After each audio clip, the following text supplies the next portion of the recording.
So what is the main focus of this text, the rise of English? Terry Eagleton has focused on the process of development and rise of English language and literature, beginning from 18th century to the modern time. 18th century থেকে শুরু করে English language এবং literature যেভাবে develop করেছে এবং যে role play করেছে তারই একটি depiction we can find in this text. বুঝতে পেরেছ? জি স্যার। তো এই টেক্সটার সাথে কিছু কিছু জায়গায় মিল আছে।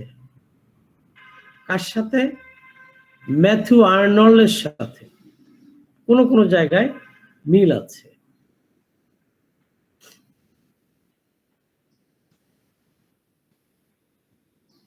যেমন 18th সেঞ্চুরিতে যারা এসছে তারা সাহিত্যকে কিভাবে ইমপ্রুভ করেছে, কিভাবে ডেভেলপ করেছে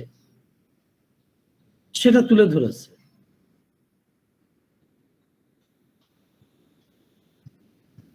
মূলত after the bloody civil war that took place in 16 dash, কে বলতে পারে এই কথাটা? স্যার কমনওয়েলথ পিরিয়ডে। কমনওয়েলথ পিরিয়ডের আগে হয়েছিল civil war, that is the Caroline age. Caroline এজের রাজা ছিল কে? Charles the first. Charles the First, and a civil war took place between King's Party and the Puritans, the Parliament and the people. একদিকে ছিল parliament, people, পিউরিটানস, এরা একযোগে। আর অন্য যুগে ছিল the king and his aristocratic ruling party. আর সেই তারিখটা, সেই সালটা ছিল 1642। 49 এর শেষের কথা বলছি, 42 থেকে শুরু হয়েছে, চলতেই ছিল, কিন্তু চরম পরিণতি হয়েছে 1649 when the king was defeated and he was beheaded in 1649. বিচার করে তার মাথা ছিন্ন করে ফেলা হয়েছে রাজা। and who came to power after the commonwealth period main চালু। হ্যাঁ, কমনওয়েলথ ক্ষমতা আসছে under the leadership of hmm? Oliver Cromwell. Parliament না স্যার, অলিভার ক্রomwell। অলিভার ক্রomwellের নেতৃত্বে এসেছিল। তো এখানে বলছে after the bloody civil war of the previous century. এটা ঘটে গেছে কত সালে? এই কত শতাব্দীতে? 17th-এ। এরপরে আসছে 18th। Terry Eagleton begin from the 18th century. মূলত তিনি 17th-এ যান নাই, কিন্তু তার ব্যাকগ্রাউন্ডে ছিল এই 17th সেঞ্চুরি ব্লাডি একটি ওয়ার। এবং তখন কি হয়েছে? Literature became even more important in bringing the middle classes into unity with the upper classes. Middle class, আগে তো রয়্যাল ক্লাসটাই ছিল, অ্যারিস্টোক্রেটিক ক্লাসটাই ছিল সব, কিন্তু 18th সেঞ্চুরি লিটারেচার এসে দেখিয়েছে there is a softening unity between the upper class and the middle class. Class conflict কিছুটা mild স্টেজে এসছে আগের থেকে, আগের সেঞ্চুরি থেকে। So literature of the 18th century was considered to be that which conformed to the standard of polite letters. এই সময়ে তোমরা জানো নভেলের যে ইংলিশ নভেলের যে উৎপত্তি কত কত সেঞ্চুরিতে হয়েছে ইংল্যান্ডে? The 18th century is the age of the rise and growth of English novel. Who is the first English novelist? Daniel Defoe is called the first English novelist, and Robinson Crusoe is regarded as the first English novel. এরা কোন century ছিল এই ভদ্রলোক? 18th century. এরপরে আসছে Richardson, fielding, তারা 18th century novelist. Who is called the father of modern English novel? Henry Fielding. Henry Fielding. এই যুগের 18th century. Richardson 18th century. তো ফিকশন বা নভেলের বিকাশ হয়েছে এই যুগে মূলত। এরপরে এসছে জোনাথন সুইফট এই সময়, তার গালিভাস ট্রাভেলস নিয়ে, টেল অফ এ টাব নিয়ে, ব্যাটেল অফ দ্য বুক নিয়ে জোনাথন সুইফট এসছে। তো 18th সেঞ্চুরিতে বলেছে যে পোলাইট লেটার্স, এখানে দেখবে এই 18th সেঞ্চুরির নভেলগুলোর মূল একটা বিষয় ছিল নভেল চালাচালি, লেটার চালাচালি, লেটার ভিত্তিক। ইভেন প্রাইড এন্ড প্রেজুডিস তোমরা পড়ে এসছো না? পড়বে, প্রাইড এন্ড প্রেজুডিস পড়বে, এখানেই দেখবে কত প্রায় 29 খানা লেটার আছে। সো 18th সেঞ্চুরির নভেলগুলো পোলাইট লেটার্স এর একটা ব্যাপক এই লিটারেচার ছিল, এবং এখানে যে values and taste of the upper class সেগুলো 18th সেঞ্চুরিতে আমরা খুঁজে পাই সাহিত্যে। বুঝতে পেরেছ? এরপরে তোমাদের যে নিও ক্লাসিক্যাল এজের কথা প্রথমে বলেছেন Terry Eagleton, Alexander Pope, John Dryden, আর জোনাথন সুইফট।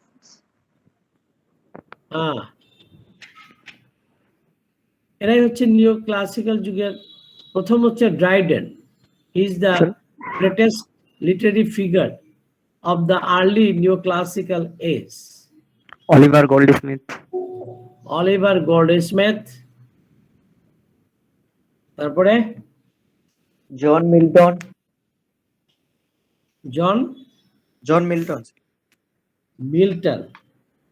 মিল্টন আসছে, আরো আগে আসছে মিল্টন। পিউরিটানিজম হচ্ছে মিল্টন মূলত। তো এরা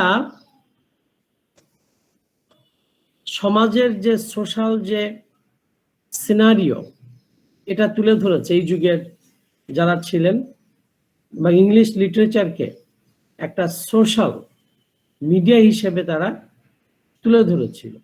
তোমরা the way of the world পড়েছ, এই যুগে ছিল comedy of manners, social manners. So 18th century literature নিয়ে টেরি গালটন বলেছেন এটা আমাদের পোলারাইজ করেছিল, এটা আপার ক্লাস এবং মিডল ক্লাসের মধ্যে একটা ইউনিটি আনতে সাহায্য করেছিল ইংলিশ লিটারেচার, এবং সোশ্যাল যে পিকচার তারা স্যাটারিক্যালি তুলে ধরেছিল। So thus English literature plays a vital role in neo classical age. এরপরে তিনি ইগালটন এরপরে চলে গেছেন রোমান্টিক পিরিয়ডের কথা। What is the condition, what is the function, and what is the importance of English literature in romantic age? তো romantic age সম্পর্কে তোমাদের ভালো ধারণা আছে। তিনি বলছেন during romantic period types of literature like poetry no longer were simply technical way of writings. নিও ক্লাসিক্যালে যে টেকনিক্সের পরে গুরুত্ব দেওয়া হয়েছিল, ফর্মের পরে, স্টাইলের পরে গুরুত্ব দেওয়া হয়েছিল। Neoclassical literature imitated the model of form, style of old Greek, classical and Roman writers. এদেরকে ফলো করেছিল। সো 18th সেঞ্চুরিতে গুরুত্ব দিয়েছিল একুরেসি অফ ফর্ম,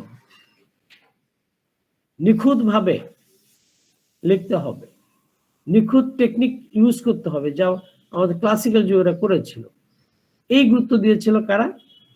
নিও classical. But romantic literature did not depend on such accuracy of form and technique. এর উপরে তারা বসে থাকে নাই। রাদার কি ছিল? They had significant social, political and philosophical implications. এবং অনেকে সেটা অ্যাক্টিভিস্ট ছিল, তোমরা জানো শেলি একজন অ্যাক্টিভিস্ট ছিলেন তিনি। তো এরা টেকনিকের উপরে গুরুত্ব না দিয়ে এরা কন্টেন্টের পরে বেশি গুরুত্ব দিয়েছে, যেখানে পলিটিক্যাল, সোশ্যাল, ফিলোসফিক্যাল অনেক ইমপ্লিকেশনস ইংলিশ লিটারেচারে দেখা যায় রোমান্টিক পিরিয়ডের। বুঝতে পেরেছ? তোমরা শেলি যখন পড়েছ সেখানে দেখেছ Shelley was a revolutionary poet. Byron, he was a revolt against the then social customs, outdated rules. এগুলোর বিরুদ্ধে সোচ্চার হচ্ছে Byron. And you know that the romantic poets were greatly influenced by the two great historical movements. First, the independence of America, in which year? Anyone? 1776. Very good. তারাও একটি স্ট্রাগলের মাধ্যমে স্বাধীনতা লাভ করেছে, যেমন আমরা করেছিলাম। আমরা এক সময় ব্রিটিশের কাছ থেকে স্বাধীন হয়েছিলাম, পরে পাকিস্তানের কাছ থেকে। আমেরিকাও স্বাধীন হয়েছিল। কাদের হাত থেকে স্বাধীন হলো আমেরিকা? বলো। ব্রিটিশ। কাদের? ইংল্যান্ডের। হ্যাঁ, ব্রিটিশ কলোনাইজেশন ছিল এক সময়। কোথায়? আজকের যে আমেরিকা, এখন যে পৃথিবীকে কলোনাইজড করে ফেলেছে ডিপ্লোমেসি দিয়ে, সেই আমেরিকাও একদিন ছিল কার পদানত? ব্রিটেনের। তো এই যে 1776-এ আমেরিকা যে স্বাধীন হয়েছিল, তাদের গোড়াতে ছিল কয়েকটি কথা। তারা ইমানসিপেশন চেয়েছিল, ইমানসিপেশন, ফ্রিডম। তারাও চেয়েছিল ইকুয়ালিটি। গেটিসবার্গ অ্যাড্রেস তোমরা এখনো মনে আছে যাদের, তারা ইকুয়ালিটি চেয়েছিল, তারা জাস্টিস চেয়েছিল, তারা ব্রুটালিটি, সাপ্রেশন এবং অপারেশনের বিরুদ্ধে কাজ করেছিল। ঠিক এর পরপর তোমরা জানো 1789-এ ফ্রেঞ্চ রেভলিউশন হলো। The French Revolution had a direct effect on the Romantic movement in English literature that Terry Galton also focused. তিনি বলেছেন এই যে রোমান্টিক যুগের লিটারেচার, এখানে যে পলিটিক্যাল, সোশ্যাল, ফিলোসফিক্যাল যে বিষয়গুলো তারা তুলে ধরেছিল, তার পেছনে এই ফ্রেঞ্চ রেভলিউশনের একটি সরাসরি ইফেক্ট ছিল। ফ্রেঞ্চ পিপল যেমন কি চেয়েছিল? তারা লিবার্টি চেয়েছিল, ইকুয়ালিটি চেয়েছিল, ফ্র্যাটার্নিটি চেয়েছিল, সাপ্রেশন, অপারেশনের বিরুদ্ধে তারা স্ট্রাগল করেছিল।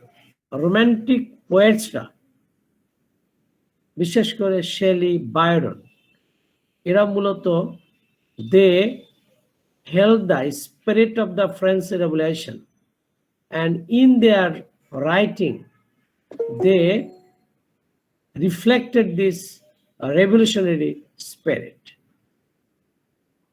Do you understand? So Eagleton দেখেছেন রোমান্টিক লিটারেচার এই ধরনের একটা গুরুত্বপূর্ণ কাজ করেছিল। বুঝতে পেরেছ? আর এই যুগে তোমরা জানো ইমোশন গুরুত্বপূর্ণ কাজ করেছে এই যুগে লিটারেচারে। The rise of the symbol also came toward the end of the 18th century. 18th century এই যে সিম্বলের যে কাজগুলো 18th century লিটারেচারে আসছে এবং রোমান্টিক লিটারেচারে এগুলো আমরা বেশি দেখতে পারি।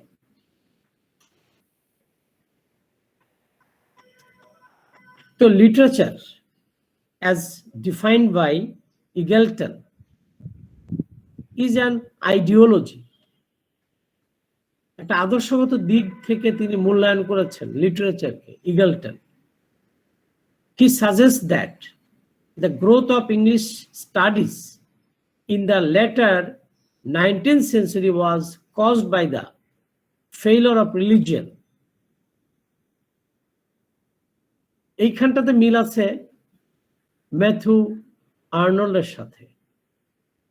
ইগলটন তিনিও দেখেছেন failure of religion in the Victorian age, in the 19th century, যখন রিলিজিয়নটা আমাদের ফেল করছিল। তোমাদের মনে আছে আমি বলেছিলাম আমাদের যে বিলিফ গুলো ছিল, যে ডগমাস গুলো মানুষ আগে বিশ্বাস করত, সেগুলো কি হয়েছে, বিরাট একটি ঝাঁকুনি খেয়েছে। So when science, philosophy, history, religion fail to fill up the demand of the time, demand of the people, it is literature that appeared as an ideology, as Terry Eagleton defined. তিনি বলেছেন সাহিত্য তখন এগিয়ে আসছে একটা আদর্শ রূপ নিয়ে। এই সমস্ত ঘাটতিগুলোকে কে পূরণ করেছে? 19th century literature. Do you understand? তিনি আরো কি বলেছেন? তিনি বলেছেন apparently English literature worked as a suitable replacement. English literature একটা রিপ্লেসমেন্টের কাজ করেছে, একটু আগে আমি বলেছি এখানে। English became a subject used to cultivate the middle class and infuse them with some values of the life over aristocracy. French revolution তোমরা শুনেছ, তার প্রভাবে ফ্রেঞ্চ রেভলিউশনের মূল একটি কারণ ছিল কি? Class conflict. Class conflict.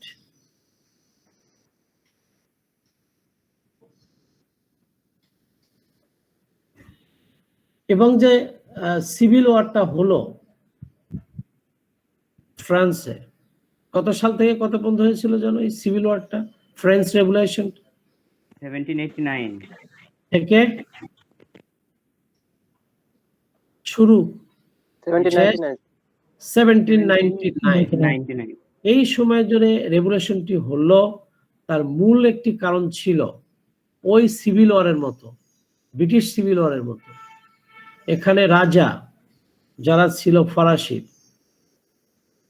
এই সময় রাজার নাম কি ছিল যে ক্ষমতায় ছিল বলো? এনিওয়ান? রাজা ষোড়শ লুই নাকি 16th লুই ক্ষমতায় ছিলেন। Thank you. তো হোয়াটএভার, সমস্যা একটাই ছিল, ক্লাস কনফ্লিক্ট মূল সমস্যা। এখানে working class, lower middle class যারা ছিল তারা ইগনোরড হতো, সাপ্রেসড, অপ্রেসড হতো। আপার ক্লাসটা সমস্ত ক্ষমতা সুযোগ সুবিধা নিত। এরই ফলে কি হয়েছিল, রেগুলেশন হয়েছিল, সিভিল ওয়ার হয়েছিল।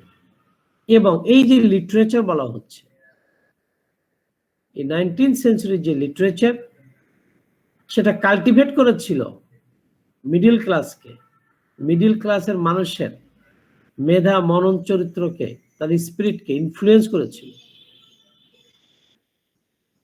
এবং আপার ক্লাস, অ্যারিস্টোক্রেটিক ক্লাসের কিছু ভালো দিক যেগুলো ছিল, তাদের ভ্যালুজগুলো, কালচারগুলো, এগুলো কাজ করেছে মিডিল ক্লাসের মধ্যে।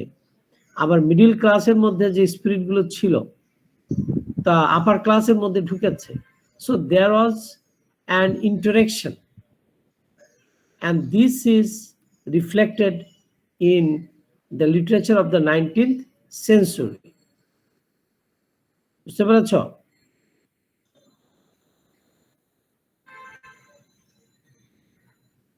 তো এভাবে English literature became the new way to specify the working and middle classes. এভাবে মিডিল ক্লাস এবং ওয়ার্কিং ক্লাস পিপলের মধ্যে যে রেস্টলেসনেস ছিল, তাদের মধ্যে যে এজিটেশন ছিল, সেইগুলো কি হয়েছে, স্পেসিফাইড হয়েছে। কিসের দ্বারা? ইংলিশ লিটারেচারের প্রভাবে। এই সময়কে লিটারেচার এমনভাবে লেখা হয়েছে যে তা মিডিল ক্লাস বা ওয়ার্কিং ক্লাস পিপলের উপরে একটি পজিটিভ আউটলুক তৈরি করে দিয়েছে, তাদেরকে স্পেসিফাই করতে সক্ষম হয়েছিল এই লিটারেচার, অ্যাকর্ডিং টু ইগালটন। বুঝতে পেরেছ? আরো তিনি মনে করেছেন literature would convey timeless truths. Literature সবসময় কি করে? টাইমলেস ট্রুথকে কনভে করে। এটা আমরা জানি সবাই। ইগলটনও সে কথাটি স্বীকার করেছে যে ইউনিভার্সাল ট্রুথটাকে কনভে করে কে? লিটারেচার। এটা কি শুধু কি এক যুগের, এক সময়ের মানুষের উপর প্রভাব ফেলে, নাকি সর্বকালের, সর্ব জায়গাতে, সব শ্রেণীর মানুষের উপরে তা অ্যাপিল সৃষ্টি করে? বলো। সর্বশ্রেণীর মানুষের উপরে। রাইট। তো ইগলটন তাই বলেছেন। টম জন্স এটা গ্রেটেস্ট এক্সাম্পল। এখানেও দেখো আপার ক্লাস এবং লোয়ার ক্লাস পিপলের মাঝে একটা মেলবন্ধন তৈরি করার এই সোশ্যাল ইম্প্যাক্ট আমরা দেখেছি, তাই না? টম জন্সের কথা চিন্তা করো, তার সাথে যে রিলেশন গুলো ছিল, সমাজের নিম্ন শ্রেণীর যারা, তাদের সাথে তার যে রিলেশন ছিল, এবং ক্লাসের মধ্যে যে কনফ্লিক্ট ছিল চরম পর্যায়ে, সেটা কিন্তু এখানে একটা মাইল্ড স্টেজে দেখানোর চেষ্টা করেছে। বুঝতে পেরেছ? সাইলাস মানারও তোমরা দেখেছ, আপার ক্লাস। এভাবে ইংলিশ লিটারেচার 19th সেঞ্চুরিতে একটি অ্যারিস্টোক্র্যাটিকদের সাথে, মিডিল বা ওয়ার্কিং ক্লাসের সাথে একটি টলারেন্ট রিলেশনের চেষ্টা করেছে, যা রিফ্লেক্ট হয়েছে 19th সেঞ্চুরির লিটারেচারে। বুঝতে পেরেছ?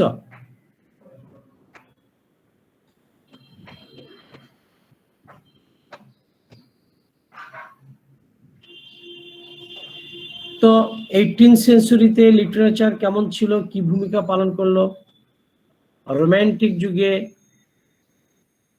কি ভূমিকা পালন করলো, তারপরে 19th সেঞ্চুরির এসে ভিক্টোরিয়ান যে লিটারেচার সেটা কিভাবে কাজ করলো। ইংলিশ লিটারেচার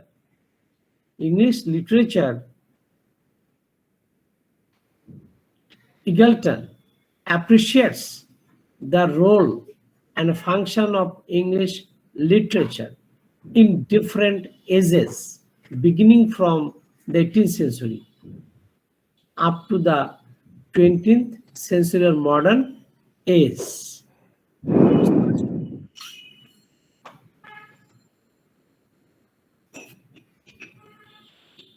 তাহলে কি দাঁড়ালো আমাদের কথা? The rise of English is an outstanding essay, আমরা বলবো এটাকে, যেখানে আমরা কি পাচ্ছি? Where Eagleton সার্ভে মূল্যায়ন করেছেন, পরিমাপ করেছেন how the concept of literature as we understand today has developed. তাহলে ইংলিশ লিটারেচার কিভাবে ডেভেলপ করেছে দিনে দিনে, এবং লিটারেচারকে যেভাবে আমরা এখন পেয়েছি এটা কিভাবে এই পর্যায়ে এলো বিভিন্ন যুগ পেরিয়ে, তারই একটি চিত্র তুলে ধরেছেন টেরি এগলটন।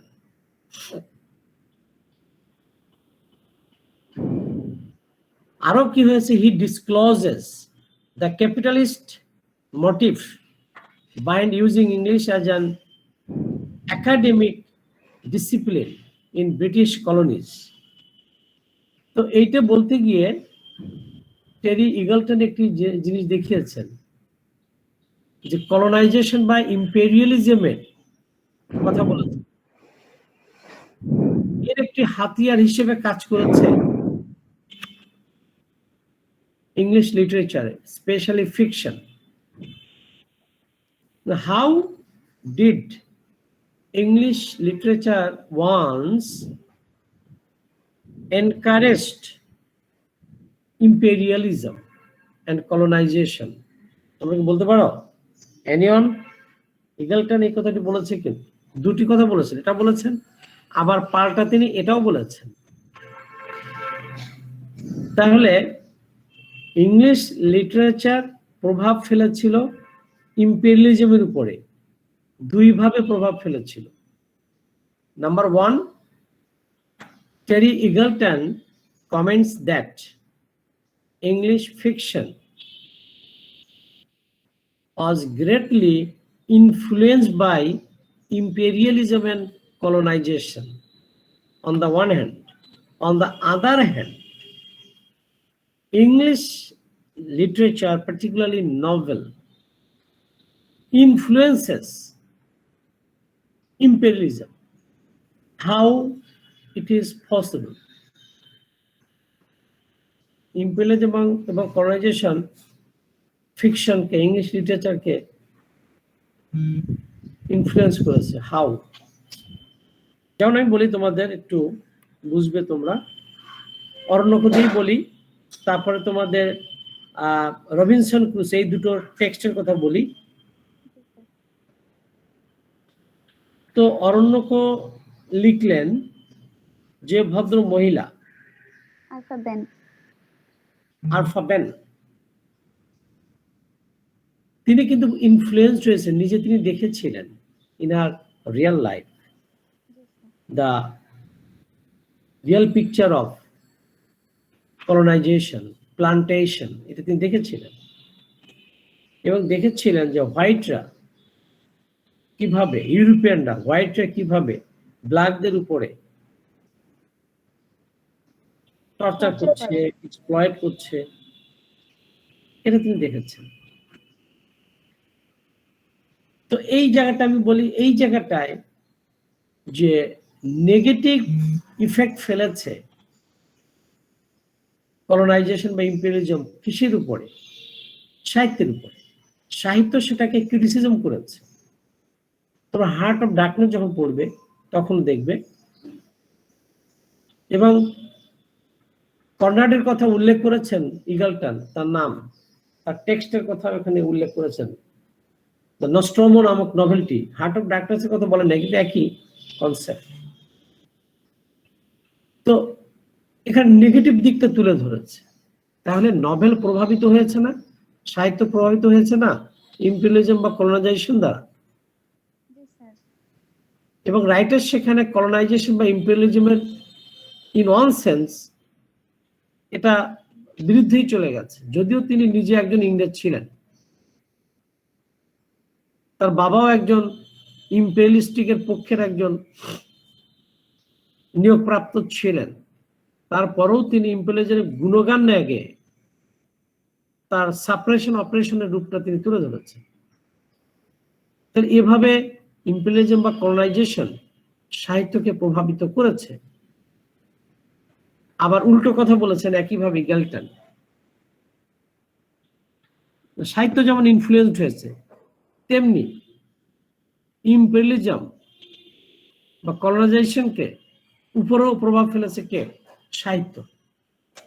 কিভাবে প্রভাব ফেললো? তাহলে কলোনাইজেশন থেকে তো ডিসকারেজ করা হয়েছে নাকি এই অরণ্যকেতে? Yes sir. হয়েছে না? তোমরা হার্ট অফ ডার্কনেসও দেখবে যে ওখানে কলোনাইজাররা কিভাবে কঙ্গোতে গিয়ে ব্ল্যাক পিপলদেরকে এক্সপ্লয়েট করছে। তাহলে আগলিনেস এবং ভাইস গুলো ক্রিটিসিজম করে তুলে ধরেছে। তাতে করে কি হবে? জনগণের মধ্যে ইম্পেরিয়ালিজম বা কলোনাইজেশন সম্পর্কে নেতিবাচক প্রভাব পড়বে এবং তারা এটাকে ভালো চোখে দেখবে না, এবং আলটিমেটলি বিশ্ব থেকে কি চলে গেছে? সেই ধরনের জিওগ্রাফিক্যাল কলোনাইজেশন চলে গেছে, যেহেতু এটা ভালো ছিল না। তবে আরেকটি নভেল পড়বে, মনে হয় এটা তোমার আরো পড়ে, বোধ হয় মাস্টার্স হতে পারে অথবা ফোর্থ ইয়ারও হতে পারে, আমি জানি না শিওর। প্যাসেজ টু ইন্ডিয়া, খুব সিরিয়াস একটি, এটা আমাদের পাক ভারত উপমহাদেশেরই প্রেক্ষিতে লেখা, এটি পড়তে হবে তোমাদের। সেখানেও দেখবে একই স্পিরিট। আবার পজিটিভ দিকও দেখিয়েছে লিটারেচার, ইম্পেরিয়ালিজমকেও এনকারেজ করেছে কোথাও কোথাও। আমরা যে কয়েকটা কথা বললাম এখানে ডিসকারেজড হয়েছে, আবার কোথাও কোথাও এনকারেজড হয়েছে, ইন্সপায়ার করেছে। যারা ইম্পেরিয়ালিস্ট বা কলোনাইজার তাদের পক্ষে লেখা হয়েছে। তোমরা যে শেক্সপিয়ার, পুরোনো কথা যদি বলি, যদিও ইগলটন এটা বলেন নাই, আমি আনছি আগে, শেক্সপিয়ারের দ্য টেম্পেস্ট যখন তোমরা পড়বে মাস্টার্সে, সম্ভবত দ্য টেম্পেস্ট, সেখানে দেখবে কলোনাইজেশন এনকারেজড হয়েছে। আমাদের বর্তমান সময় আসো, যেটা ইগলটনের সময়কার, এই যে 18th century, Daniel Defoe, Robinson Crusoe, সেখানে কি কলোনাইজেশন এনকারেজড হয়েছে না ডিসকারেজড হয়েছে? এনকারেজড হয়েছে না? যে একটি আনইনহেবিটেড আইল্যান্ড, যেখানে কোনো মানুষের ট্রেস ছিল না, যেখানে কোনো সিভিলাইজেশন ছিল না, যেখানে এগ্রিকালচার ছিল না, সেইটাকে সে একটা কি করেছে? মানুষের বসবাসযোগ্য একটি ল্যান্ডে পরিণত করেছে, কলোনাইজড করেছে সে, এবং সে ব্যবসা করেছে নানা জায়গায় গিয়ে। অস্ট্রেলিয়াতে গেছে, সেখানে সে ব্যবসা করেছে। সো এই Robinson Crusoe in one way or another encourages the positive or benefits of colonization. একইভাবে একটু আগে বললাম heart of darkness, Joseph Conrad, এখানে দেখবে একদিকে নেগেটিভ দিকও তুলে ধরেছে, আবার কিছু পজিটিভ দিকও সেখানে এসছে। যেমন কঙ্গোর যে পিপল ছিল, ব্ল্যাক পিপল, এরা তো ইলিটারেট, ইগনোরেন্ট, ওদের ওখানে কোনো আলো ছোঁয়াই পড়ে নাই, ডার্কেন পুরো সেখানে।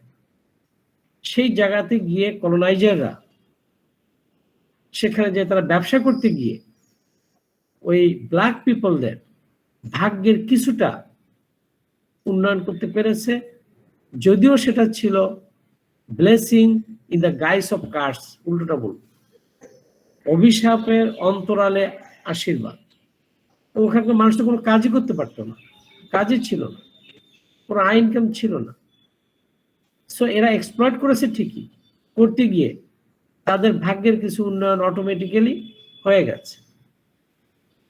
আমাদের এই সাবকন্টিনেন্ট হচ্ছে যে ব্রিটিশরা যখন এসেছিল আমাদের নীল চাষ করিয়েছে, আমাদের উপর সাপ্রেশন চালিয়েছে, অপারেশন চালিয়েছে, ব্লাড শেড চালিয়েছে, বাট কিছু পজিটিভ দিক ঘটে গেছে। সেটা কি? এই যে আমাদের মডার্ন যে এডুকেশন, এই যে আমাদের ইন্টারন্যাশনাল ল্যাঙ্গুয়েজ ইংলিশ, আমাদের কালচার, আমাদের সিভিলাইজেশন, আমাদের অ্যাডভান্সমেন্ট, এর ছোঁয়া দিয়ে গেছে কারা? ওরা। আমাদের ট্রান্সপোর্ট, আজও যে রেল লাইন আছে আমাদের, ব্রিটিশদের করা ছিল প্রথম। হার্ডিন ব্রিজ তোমরা জানো। অর্থাৎ ওদের চলাচল করতে গিয়ে আমাদের যে ইনফ্রাস্ট্রাকচারের যে ডেভেলপমেন্ট করেছিল তা অস্বীকার করা যাবে না। সাপে বর।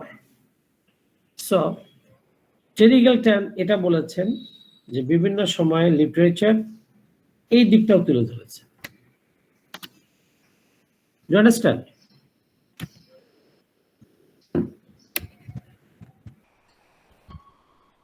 Who is Terry Eagleton? Terry Eagleton is an English literary critic,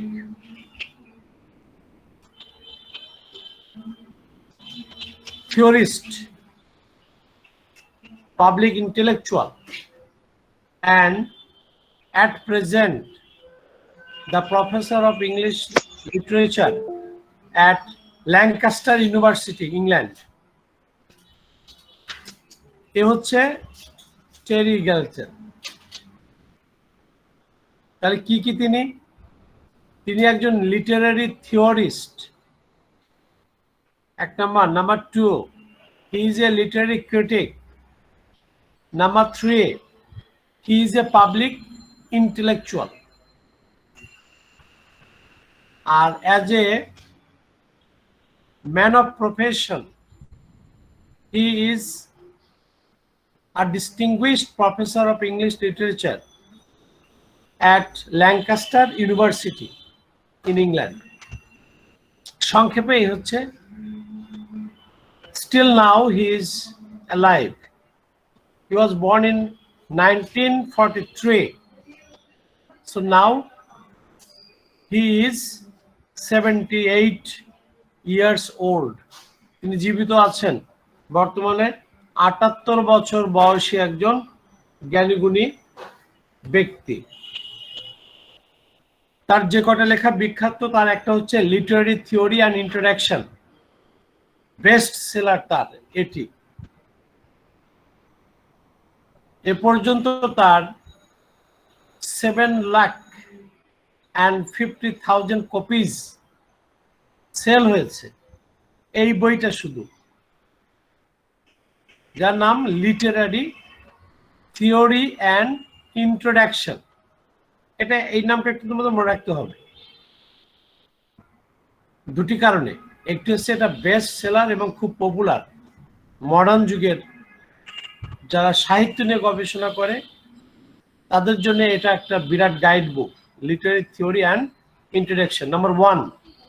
number 2, আর একটা ইম্পর্টেন্ট এ কারণে, our present essay the rise of English is the first chapter after the introduction of this book, Literary Theory and Introduction. অর্থাৎ এই বইটার প্রথম চ্যাপ্টারেই আছে আমাদের বর্তমানে city, the rise of English. So the rise of English is an essay which is a part, that is the first chapter of this bestseller book, Literary Theory and Introduction. আরো আছে তার অনেক লেখা, 40 more than 40 books he has published so far. তার আরেকটি নাম করা বইয়ের নাম হচ্ছে the ideology of the aesthetics, আর একটা বিখ্যাত হচ্ছে the illusions of post modernism. Major ওয়ার্কসের মধ্যে তিনটা হচ্ছে সবচেয়ে বিখ্যাত। হোয়াটএভার, আমাদের এখন টেক্সটে আমরা চলে যাব দ্য রাইজ অফ ইংলিশ। আমি আমার প্রথম দিনেই তোমাদের বলেছি যে হোয়াট দিস টেক্সট অ্যাবাউট, এই বইটা কি নিয়ে মূলত লেখা হয়েছে। This book, that is this এসে, deals with the increasing development of English literature beginning from the 18th century to the modern age. এটা হচ্ছে মূল এক কথায় যদি আমরা বলি এই বইটির মধ্যে এসিটির মধ্যে কি আছে। ওকে, এখন তোমরা টেক্সটের আমরা প্রথম অংশগুলো একটু পড়বো, খুব ইম্পর্টেন্ট। তোমাদের একটা প্রশ্ন আসতে পারে, discuss Terry Eagleton's evaluation of the 18th century literature, 18th century English literature, 18th century English literature সম্পর্কে টেরি ইগলটনের মূল্যায়নটি আলোচনা করো। Important question. তো আমাদের প্রথমটাই দেখো, তিনি শুরু করেছেন এই 18th century লিটারেচার দিয়ে। আমি পড়ছি টেক্সটটা, তোমরা একটু ফলো করো। In 18th century England, the concept of literature was not confined as it sometimes is today to creative or imaginative writing. Today মানে বর্তমান যুগে, মডার্ন যুগে, even a romantic age, literature বলতে কি বোঝানো হয়েছে? লিটারেচার হচ্ছে is a kind of creative or imaginative writing. এটা রোমান্টিক যুগেও এটা বলা হয়েছে, মডার্ন কনসেপ্ট মোটামুটি এরকম। ক্রিয়েটিভ মানে কোন সেন্সে তোমরা বুঝেছো কিনা, বা ইমাজিনেটিভ, এটা না বলেছে 18th সেঞ্চুরি লিটারেচার, কিন্তু এটা না। তাহলে এটা না বললে ক্রিয়েটিভ বলতে আমরা বুঝেছি কি, যার মধ্যে সাবজেক্টিভিটি থাকে, রাইটার্স ইন্ডিভিজুয়াল ফ্রিডম থাকে, he can write, he can think and right freely without maintaining certain rules, forms, with his imaginative and creative power he can write as he likes. এটা কারা বলেছে? রোমান্টিকরা বলেছে, মডার্ন যুগেও এরকম তারা সৃজনশীল, কল্পনা প্রবণ, কেবল যে রিয়ালিটিকে নিয়ে লিখতে হবে, রিয়ালিটিকে পিছনে, এটা নয়। তাহলে এটা নয় মানে 18th সেঞ্চুরি লিটারেচারকে আমরা বলেছি কি, neo classical literature. Neo classical literature কেমন ছিল? Art for life sake means art and literature give us moral message and teaching that can form our life, that can make betterment of our society, that can modify our society, reform our world. এরকম জ্ঞানের কথা, নীতি কথা, ভালো কথা জ্ঞান দান করাই হচ্ছে আর্ট অ্যান্ড লিটারেচারের কাজ। এটা বলছে neo classic or classical concept. আর রোমান্টিক কনসেপ্টটা কি, যে art and literature do not mean any moral teaching, rather it is just for art's sake, is for aesthetic sense that gives us beauty, gaiety and delight, যা আমাদের জীবনটাকে কি দেবে, জীবনে আনন্দ দেবে। ওয়ার্ডসওয়ার্থ বলছে, if a poem can give us pleasure, that's the best poem. আর কোনো গুণ থাকার দরকার নেই, আনন্দ দিল কিনা, দ্যাট ইজ দ্য ফ্যাক্টর। তাহলে ক্রিয়েটিভ আর ইমাজিনেটিভ রাইটিং এ যা আমরা মডার্ন এজের কনসেপ্টেও পাই, রোমান্টিক যুগের কনসেপ্টেও পাই, এটা মূলত মিন করেছে আর writer must have his freedom, individual freedom to think and to write freely without any certain restricted rules and forms He can be highly imaginative. He can fly with the nightingale or the skylark or the cloud.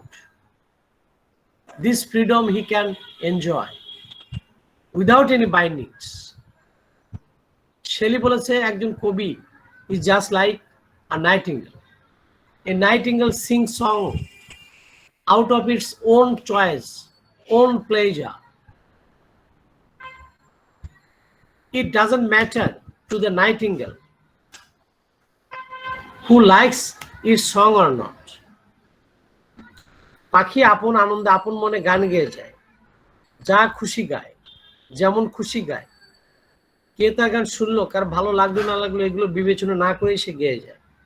একজন কবি এইরকম, একজন writer এরকম freedom, এরকম imagination সে করতে পারে এরকম। আর creative কেন বলেছে? আগেরা তো সব ইমিটেটিভ। 18th century literature is imitative. ওই যে তোমরা বলেছো অলরেডি যে neoclassical concept of literature is that it must follow hard and fast rules, forms, techniques, correctness, accuracy of the old classical writers and writings. So they were not, 18th century writers were not creative, rather they were imitative. They were not imaginative, but they were bound in reason, reality, real society, real life. এটা নিয়ে লিখেছিল। তো S 18th century literature কনসেপ্টটা কি ছিল তা একটু বললেন। It meant the whole body of valued writing in society. 18th century literature মানে কি ছিল? The whole body of valued writing. যে সমস্ত রাইটিংটা ছিল মূল্যবান, কল্যাণকর, সমাজের জন্য, জীবনের জন্য, ইন সোসাইটি। তাহলে সমাজে কল্যাণকর, মূল্যবান যত প্রকার রাইটিং ছিল সেই রাইটিং এর সামষ্টিক বডি হচ্ছে literature, 18th century literature. For example বলেছে ফিলসফি, এটা ছিল 18th century লিটারেচার অংশ। History, essays and letters as well as পোমস, এই ধরনের ভ্যালুড রাইটিংস এর সমষ্টিগত রূপই হচ্ছে লিটারেচার। বুঝতে পারছো জায়গাটা? হ্যালো, তাহলে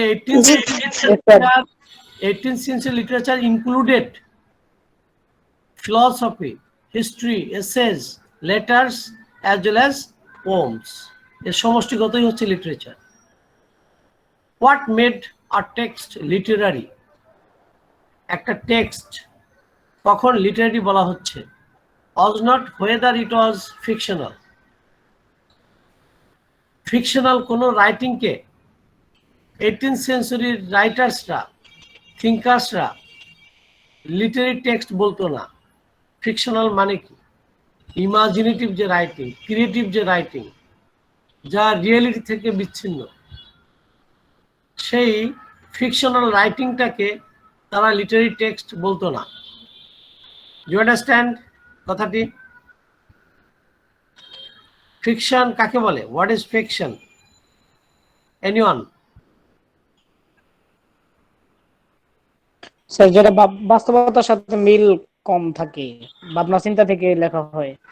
ফিকশনাল হচ্ছে about facts, sorry beyond facts.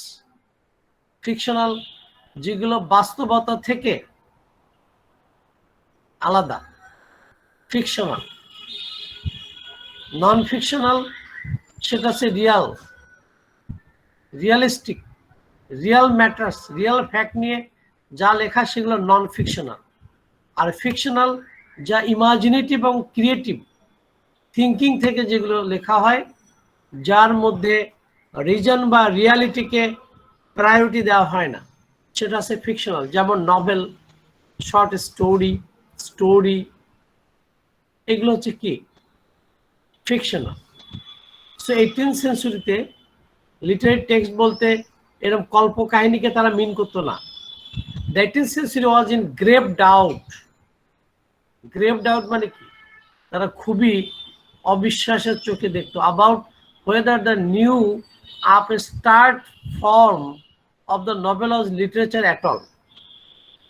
তারা এই নভেল টভেলকে at all লিটারেচার বলতে তারা সন্দেহ প্রবণ ছিল, যথেষ্ট সন্দেহ প্রকাশ করত যে ফিকশনাল রাইটিং লাইক নভেল এটা রিয়ালি লিটারেচার কিনা, সন্দেহ ছিল তাদের। But whether it conform to certain standards of polite letters। polite letters বলতে কি বুঝিয়েছেন আসলে বলো? polite letters বলতে, স্ট্যান্ডার্ড অফ polite letters বলতে আসলে যে সমস্ত লেখাতে ভ্যালুজ এবং টেস্ট ছিল অফ দ্য আপার ক্লাসেস, সেই যুগের আপার ক্লাসের পিপলদের মধ্যে যে ম্যানার ছিল, যে ভ্যালুজ ছিল, যে টেস্ট ছিল, সেটা প্রকাশিত যে লেখাগুলো তাকেই বলা হয়েছে polite letters। তাই according to 18th century concept, literature doesn't mean something highly imaginative or fictional. Rather, literature meant those writings which contained values and taste and refinement of the upper class society। এবং তোমরা দেখবে 18th century literature মানেই হচ্ছে আপার ক্লাসের মানুষদের নিয়ে তারা লিখেছে। তোমরা যখন স্যার রজারের কাহিনী পড়েছো, সেই ক্লাব, সেই কফি হাউস, এইগুলো চলে আসছে কোথায়? 18th century লিটারেচারে। এবং তাদের মেইন কনসার্ন ছিল মরালিটি, টিচিং। তোমার ড্রাইডেন থেকে শুরু করো, 18th century প্রথম কারিগর সাহিত্যের ড্রাইডেন, তার সব লেখার মধ্যেই মরাল কনসার্ন। তার যে স্যাটারগুলো, সেই স্যাটারগুলো মূল উদ্দেশ্য কি?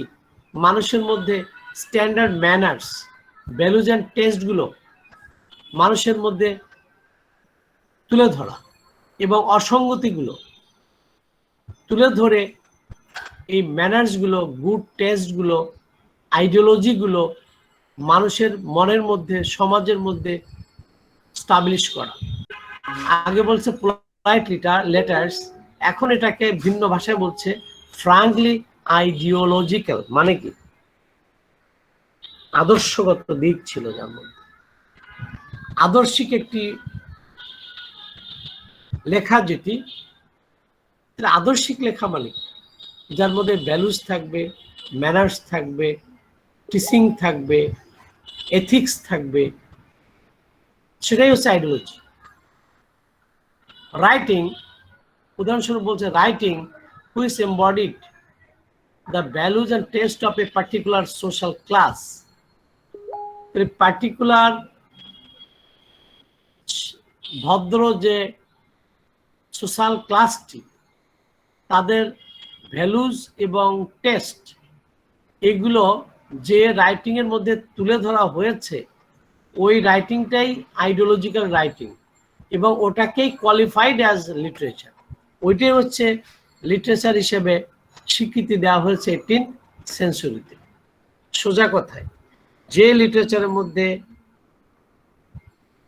ম্যানার শিখাচ্ছে আমাদের, গুড টেস্ট কোনগুলো, আমাদের ভ্যালুস কালচার কোনগুলো, সেগুলো শেখাচ্ছে যে লিটারেচার মধ্যে আছে, তাই হচ্ছে আইডিওলজিক্যাল রাইটিং। আর এটাই হচ্ছে 18th সেঞ্চুরির লিটারেচার, যা ডেভেলপড হয়েছিল ওই সময়। Whereas a street ballad a popular romance, and perhaps even the drama did not. কিন্তু এই যে স্ট্রিট ব্যালাড, রাস্তার যে ব্যালাড, যে কাহিনী রচিত, রোম্যান্স তো মানে খুব ফিকটিশাস রাইটিং, ফিকশনাল রাইটিং, রোম্যান্স গুলো, ইভেন কিছু ড্রামা যার মধ্যে এই গুণাগুণ ছিল না, সেগুলোকে তারা প্রকৃত লিটারেচারের মর্যাদা দিতে চায়নি। নিউ ক্লাসিক্যাল রাইটার যারা ছিল, অর্থাৎ 18th সেঞ্চুরি যারা ছিল।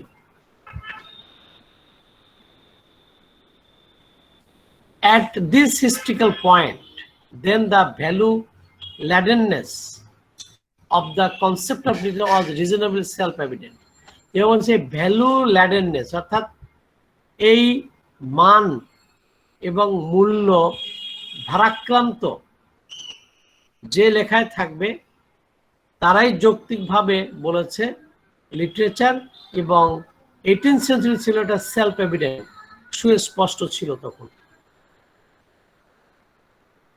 সোজা কথায় যদি আমরা বলি, according to 18th century concept, literature was not something either creative or imaginative. Rather, it was highly moralistic and didactic, which conveyed taste, manners, values, culture of the certain class.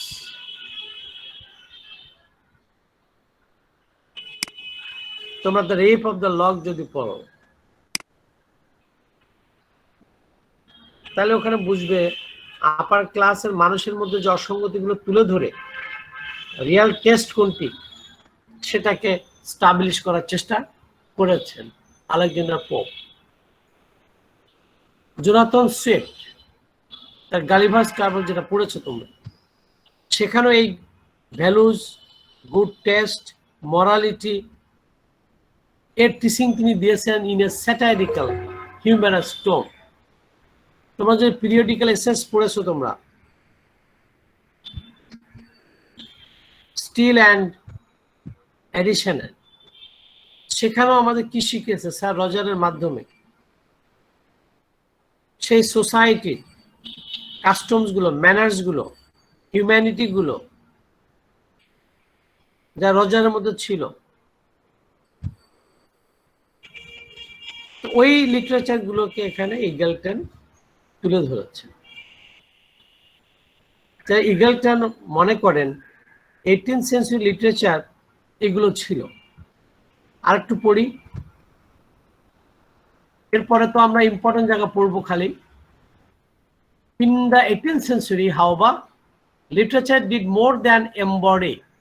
আগে বলছিল কিন্তু embody টার্মটা ইউজ করেছে Eagleton নিজেই, যে 18th century literature embodied valued and good taste writings. embody করেছিল। embody করা মানে কি? embody verb, কোনো কিছু প্রতিমূর্তি তুলে ধরা। বডি মানে শরীর, এমবডি মানে কি? কোনো কিছুর মূর্ত প্রকাশ, কোনো কিছুর ছবি তুলে ধরা, রূপ তুলে ধরা, সেটা হচ্ছে এমবডি। তো এখন আগে তিনি এমবডি বলে এখন আবার একটু এটাকে ভিন্নভাবে বলার চেষ্টা করছে, যে ওই লিটার শুধু এমবডি করে নাই সার্টেন সোশ্যাল ভ্যালুজ, সমাজের মূল্যবোধ বা রীতিনীতিগুলোকে কেবলমাত্র তিনি তুলে ধরেন নাই, মানে তিনি না 18th সেঞ্চুরি লিটার তুলে ধরে নাই। ইট ওয়াজ এ ভাইটাল ইনস্ট্রুমেন্ট, এটা ছিল একটি শক্তিশালী instrument for their deeper entrenchment and wider dissemination. Entrancement মানে কি? Entrancement মানে হচ্ছে strongly কোনো কিছু স্টাবলিশ করা, স্ট্রং ফাউন্ডেশন তৈরি করা। বলছে এটা শুধুমাত্র তার রূপটা যে তুলে ধরেছে তা না, এগুলোর একটি ডিপার একটা ফাউন্ডেশন তৈরি করে দিয়েছিল লিটারেচার। কিসের ফাউন্ডেশন? ওই টেস্ট এবং ভ্যালুজের। আর কি করেছিল? And wider dissemination. ডিসেমিনেশন মানে কি? To spread widely among the people, জনগণের মধ্যে ছড়িয়ে দেওয়া, স্প্রেড করে দেওয়া। তাহলে ইংলিশ লিটারেচার শুধুমাত্র 18th সেঞ্চুরির সেই ভ্যালুজ এবং টেস্টগুলোকে তুলে ধরেছে তা না, ওটাকে স্ট্রংলি ফাউন্ডেশন তৈরি করে দিয়েছে সমাজের মধ্যে এবং ব্যাপক হারে প্রচার করেছে। ওই লিটারেচার মানুষের মধ্যে, সমাজের মধ্যে ছড়িয়ে দিয়েছে ওই ভ্যালুজগুলো, ওই টেস্টগুলো, for the betterment of the people and society. Do you understand? Entrenchment শব্দের মানে কি বলেছি বলো? So strongly established. আর dissemination মানে কি? To spread widely. Good. তাহলে অসুবিধা কি? 18th century England had emerged battered but intact. Battered মানে কি? Hammered. 18th century ইংল্যান্ড এটা কিন্তু অনেক চড়াই উতরাইয়ের মধ্য দিয়ে এসছে, বাট ইনট্যাক্ট, কিন্তু এটা ভেঙে টুকরো টুকরো হয়ে যায়নি। অনেক হ্যামারিং এর মাধ্যমে আসছে, বাট এটা ইনট্যাক্ট অবস্থায় ডেভেলপড হয়েছে।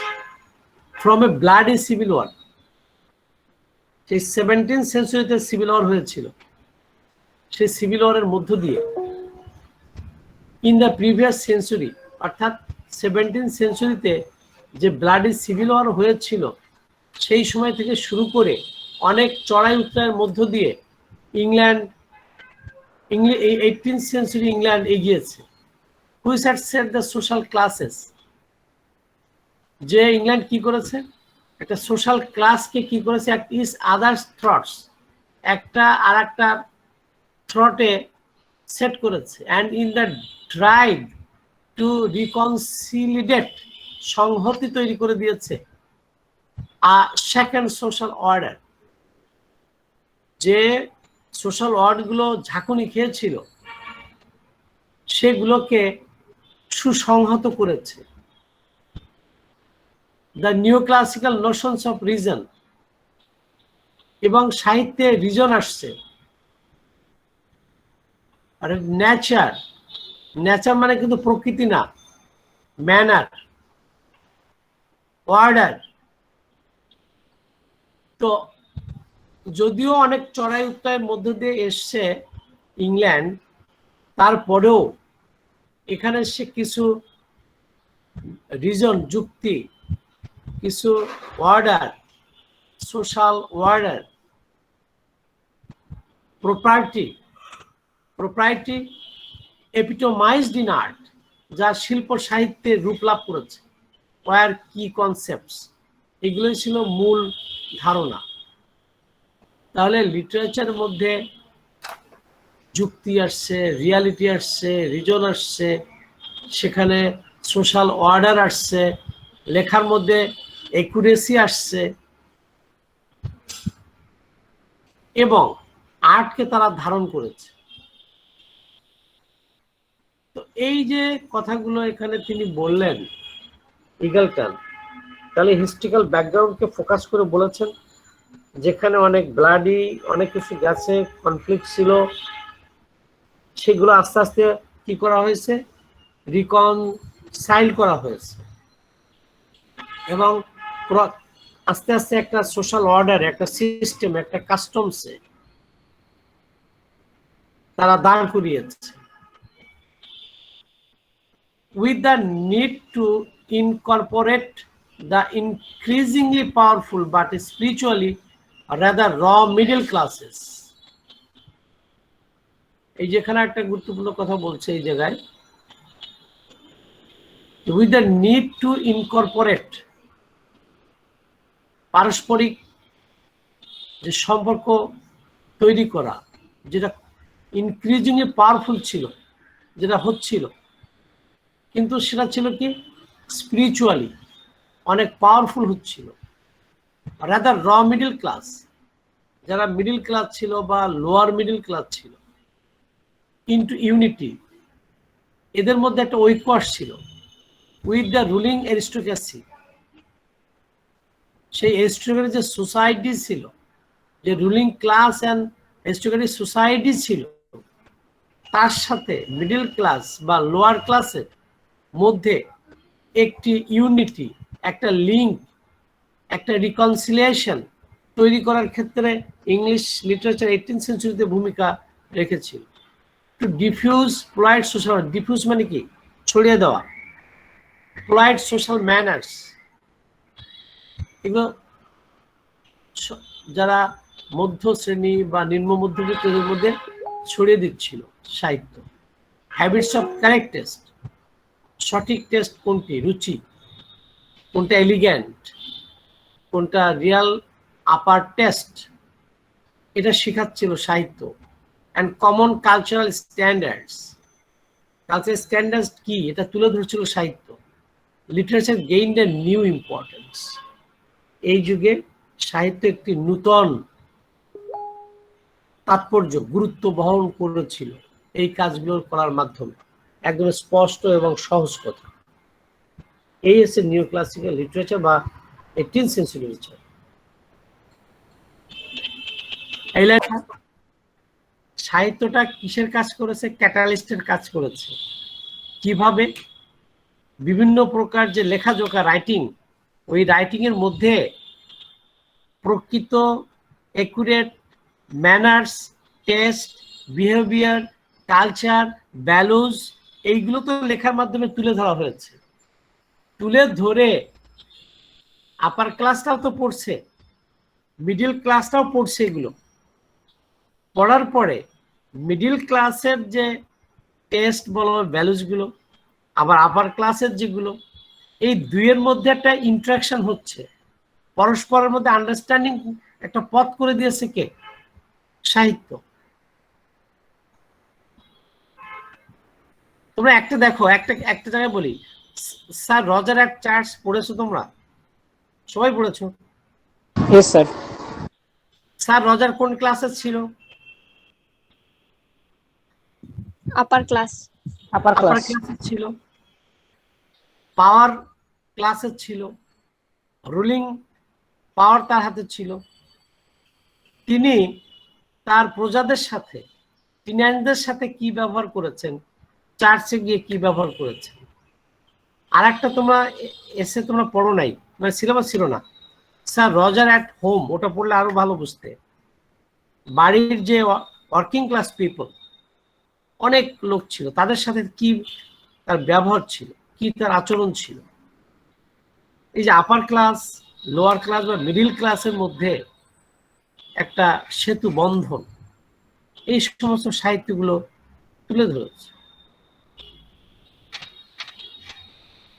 একটা উদাহরণ দিয়ে বললাম আমি, স্যার রজার অ্যাট ক্লাবে যখন গেছো, যে ক্লাবের যে ম্যানার্স গুলো, বিভিন্ন মানুষের আচার আচরণ, বিহেভিয়ার গুলো তুলে ধরেছে। সেখানে তুলে ধরে একটা পজিটিভ একটা আউটলুক সেখানে এসছে, জীবন জগৎ সম্পর্কে, সমাজ সম্পর্কে, মানুষ সম্পর্কে।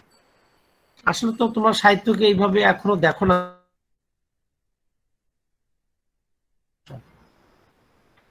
আসল সাহিত্যটা আমরা পড়ি না, জানি না, বুঝি না।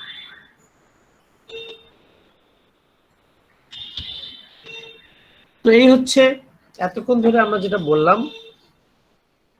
18th century লিটারেচারের concept.